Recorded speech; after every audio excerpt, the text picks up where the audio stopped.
When I was growing up, I was raised by a single mom. One day she got married and I had a stepdad. The problem is, none of us ever saw eye to eye.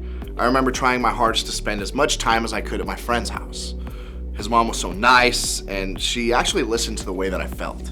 And his dad was the dad that I wish I always had. They seemed so perfect.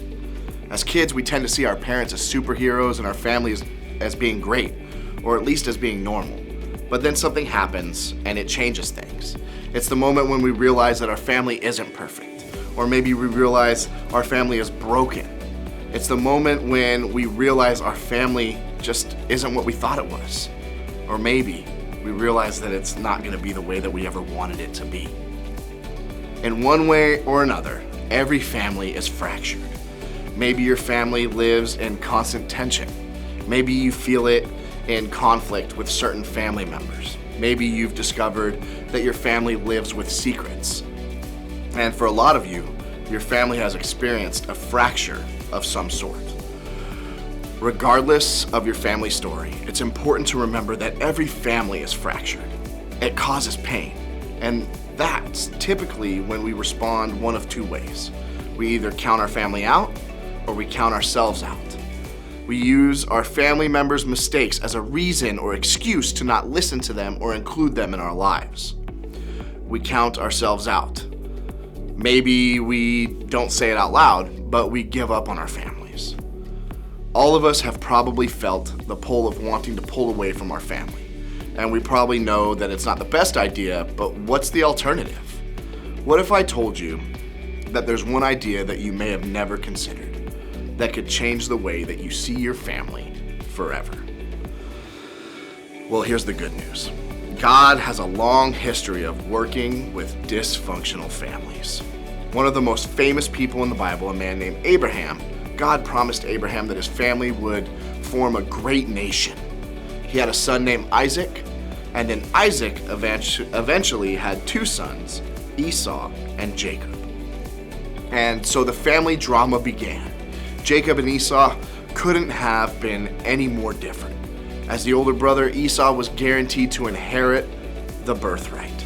According to the customs of the time, he would receive special privileges that other children wouldn't get. One day, Esau was out hunting, and when he arrived home, he was hungry.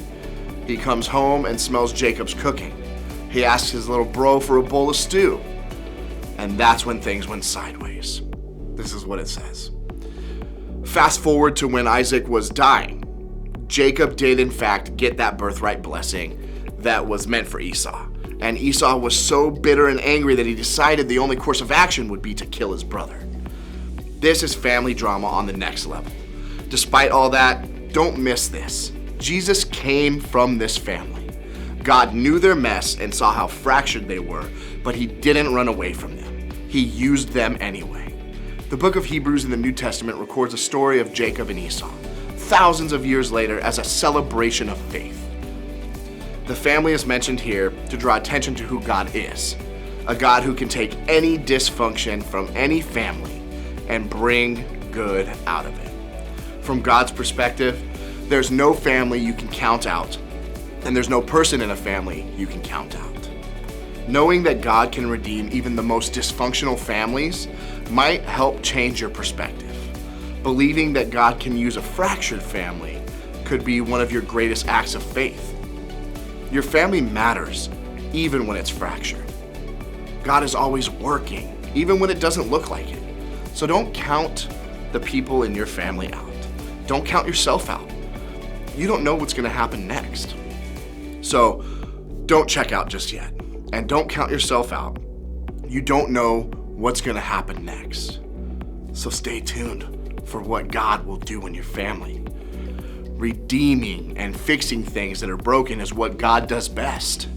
He takes dysfunction and he uses it for good. What if we all went home today and treated our family like it mattered, even though it was fractured? As you head out today, I want you to remember that God hasn't given up on your family. So you don't have to either. And as you head out, I want you to seek God's guidance and help as you go through these next steps of loving your family and not giving up on them, because you know that God can use all of you.